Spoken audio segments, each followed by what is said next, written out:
2026နှစ်သစ်မင်္ဂလာခါသမယမှာဆိုရင်ဖြင့်မြန်မာနိုင်ငံတဝန်းမှမိဘပြည်သူအလုံးတို့စိတ်ချမ်းသာခြင်းကိုယ်ဤကျန်းမာခြင်းနဲ့ပြည့်စုံနိုင်ကြပါစေ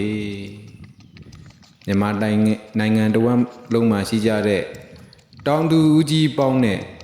နွားဝါသနာရှင်ချင်းညီကိုအလုံးတို့စိတ်ချမ်းသာခြင်းကိုယ်ဤကျန်းမာခြင်းနဲ့ပြည့်စုံနိုင်ကြပြီးတော့မိမိတို့လိုရင်ဆန္ဒရှိကြတဲ့နွားကောင်းယရနာလေးတွေလည်းပိုင်ဆိုင်နိုင်ကြပါစေပရိသတ်ယရနာလေးတွေလည်းပိုင်ဆိုင်နိုင်ကြပါစေလို့ကျွန်တော်ဖို့တာအောင်မှဝါသနာရှင်မိဘပြည်သူအလုံးတို့ကိုဆုတောင်းမြတ်တာ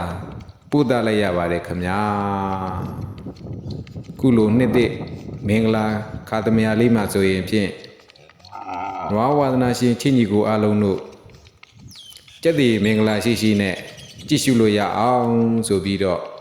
ပရိသတ်ယရနာလှလှလေးကို